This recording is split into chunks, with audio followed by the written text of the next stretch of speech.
नमस्कार मित्रांनो. तर मित्रांनो, आज तुमच्यासाठी परत एक नवीन महत्त्वपूर्ण अपडेट, महत्त्वपूर्ण माहिती आज मी तुम्हाला या व्हिडिओमध्ये घेऊन आलो आहे. तर जसं की मित्रांनो, तुम्हाला माहीत असेल की काल आपण माझी बहीण लाडकी योजना या योजनेबद्दलची ए टू झेड माहिती कालच्या व्हिडिओमध्ये पाहिली होती. जर मित्रांनो अजूनही कोणी या योजनेबद्दलची संपूर्ण माहिती पाहिली नसेल तर नक्की तो व्हिडिओ पहा. त्याची लिंक मी तुम्हाला तशी डिस्क्रिप्शनमध्ये पण दिलेली आहे. तसे तुम्ही आपला यूट्यूब चॅनलवर जाऊन पण माझी बहीण लाडकी योजना या योजनेची संपूर्ण माहिती पाहू शकता. तर याच योजनेबद्दलचं एक महत्त्वाचं अपडेट अजून एक मी तुम्हाला या व्हिडिओमध्ये घेऊन आलो आहे. तर मित्रांनो, दिनांक 1 जुलै 2024 रोजी मित्रांनो, माननीय मुख्यमंत्री एकनाथ शिंदे यांनी यामध्ये काय असे महत्त्वाचे 7 बदल, मोठे बदल इथे करण्यात आलेले आहेत. तर ते मोठे बदल कोणते? जेणेकरून तुम्हाला फॉर्म भरत असताना हे बदल माहीत असणे आवश्यक आहे. फॉर्म भरत असताना तुम्हाला कुठेही अडचण येणार नाही. तर ही महत्त्वाचे बदल काय? या योजनेमध्ये 7 मोठे बदल इथे करण्यात आलेले. तर ते कोणते बदल त्याची संपूर्ण माहिती आजच्या व्हिडिओमध्ये पाहणार आहोत. यामध्ये अर्ज मुदत वाढ, अविवाहित महिला, उत्पन्न दाखला रद्द, डोमासाईल, जमिनीची अट, वयाची अट अशा प्रकारचे विविध असे टॉपिक दिलेले आहे.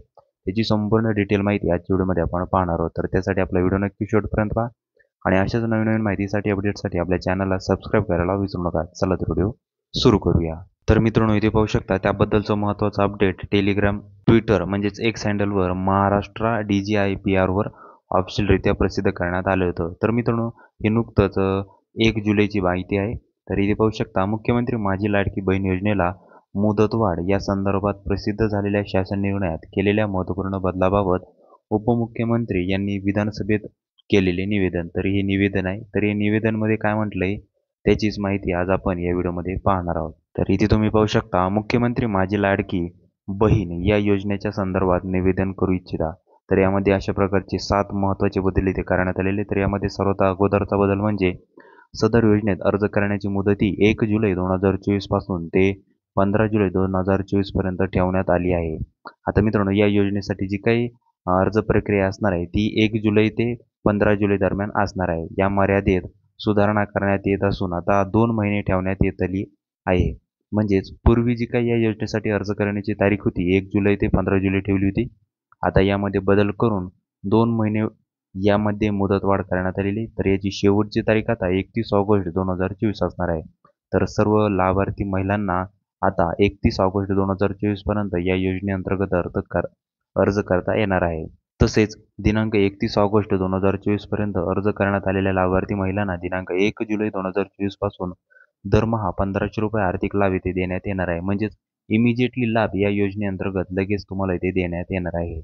हा पहिला बदल आहे. 2 नंबरचा बदल म्हणजे योजनेच्या पात्रतेमध्ये आदिवास प्रमाणपत्र आवश्यक असल्याचे नमूद करण्यात आले होते. आता लाभार्थी महिलेकडे आदिवास प्रमाणपत्र उपलब्ध नसेल तर त्याऐवजी 15 वर्षापूर्वीचे रेशन कार्ड, मतदान ओळखपत्र, शाळा सोडल्याचे प्रमाणपत्र, जन्मदाखला यापैकी कोणतेही एक डॉक्युमेंट तुम्हाला इथे लागणार आहे. म्हणजेच मित्रांनो, यापूर्वी कसं होतं म्हणजे ज्या जी-आरमध्ये अशा प्रकारे मेन्शन केलं होतं की त्यामध्ये तुम्हाला आता महिलेला आदिवासी प्रमाणपत्र म्हणजे जे काय रहिवासी प्रमाणपत्र आहे ते लागत होतं.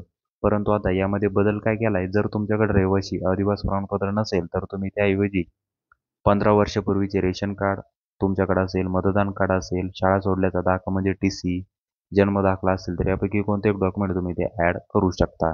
हा आहे 2 नंबरचा बदल. आता 3 नंबरचा बदल आहे सदर योजनेतून 5 एकर शेतीची अट इथे वगळण्यात आली आहे. म्हणजेच पूर्वी काय होतं, या योजनेअंतर्गत ज्या महिलांकडे 5 एकरपर्यंत जमीन आहे अशा महिलांना या योजनेचा लाभ इथे दिला जात नव्हता. परंतु आता यामध्ये कसं होतं मित्रांनो, या योजनेअंतर्गत पूर्वी कसं होतं, ज्या महिलांकडे 5 एकरपेक्षा जास्त जमीन आहे अशा संपूर्ण महिलांना या योजनेअंतर्गत लाभ भेटत नव्हता.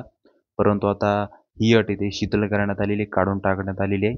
आता सदर योजनेतून 5 एकर शेतीची अट इथे वगळण्यात आलेली आहे. आता ज्या महिलांकडे जास्त शेती असेल, एकर असेल तरी या योजनेअंतर्गत लाभ इथे मिळू शकता. सदर योजनेत लाभार्थी महिलांचा वयोगट हा 21 ते 60 वर्ष वयोगट ठेवण्याऐवजी आता 21 ते 65 वयोगट करण्यात आलेला आहे. म्हणजेच पूर्वी 21 ते 60 वर्ष हा वयोगट ठेवला होता. म्हणजे या वयोगटातील महिलांना या योजनेअंतर्गत लाभ दिला जात होता. परंतु आता यामध्ये बदल करून 21 ते 65 वर्ष म्हणजेच 5 वर्ष अजून एक्स्ट्रा वाढविले आहे. तर 21 ते 65 वयोगटातील सर्व महिला या योजनेअंतर्गत अर्ज करू शकतात. 5 नंबरचा बदल म्हणजे परराज्यात जन्म झालेल्या महिलांनी महाराष्ट्रातील आदिवास असणाऱ्या पुरुषाबरोबर विवाह केला असेल तर अशा बाबतीत त्यांच्या पतीचे जन्म दाखला, शाळा सोडल्याचा दाखला किंवा आदिवासी प्रमाणपत्र तुम्हाला इथे ग्राह्य धरण्यात येणार आहे. म्हणजेच आता सध्या महिला ही जी काय आहे ती परराष्ट्रातून आहे, म्हणजे दुसऱ्या राज्यातून आहे.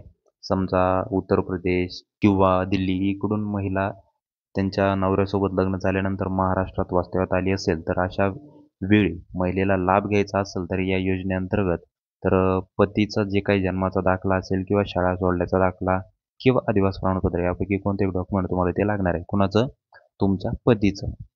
नंतर 6 नंबरची अट म्हणजे ज्यांच्याकडे 2.5 लाख उत्पन्न उपलब्ध नसेल, तर ज्या कुटुंबाकडे पिवळे किंवा केशरी रेशन कार्ड उपलब्ध असेल त्यांनाच या उत्पन्नाच्या दाखला प्रमाणपत्रातून सूट देण्यात येत आहे.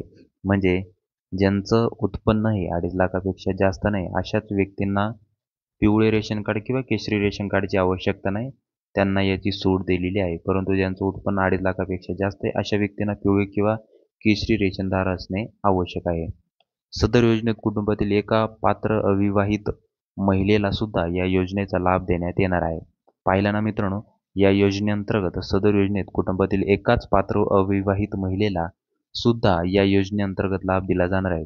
यामध्ये महत्त्वाचे असे काही चुका काढल्या होत्या की व्यक्तींनी की या योजनेअंतर्गत फक्त अविवाहित महिला किंवा विधवा महिला अशाच महिलांना या या योजनेअंतर्गत अर्ज करता येत होता. परंतु मित्रांनो इथे लक्षात घ्या, अविवाहित महिला सुद्धा या योजनेअंतर्गत अर्ज करून या योजनेचा लाभ इथे मिळू शकते. तर मित्रांनो अशा काही प्रकारचे 7 बदल इथे करण्यात आलेले जे की तुम्हाला माहीत असणे आवश्यक आहे.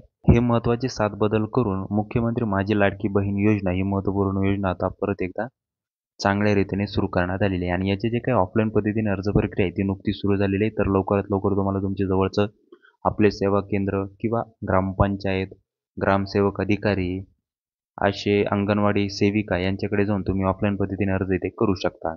तर मित्रांनो हे महत्त्वाचं अपडेट होतं जेणेकरून तुम्हाला माहीत असणे आवश्यक आहे. मित्रांनो तुम्हाला जर माहिती आवडली असेल तर नक्की आपल्या व्हिडिओला लाईक करा, शेअर करा आणि मित्रांनो सबस्क्राईब करायला विसरू नका जेणेकरून तुम्हाला अशीच महत्त्वपूर्ण माहिती अपडेट्स मिळत राहील. चला तर पुन्हा भेटूया अशाच एक नवीन व्हिडिओसोबत. जय हिंद, जय महाराष्ट्र.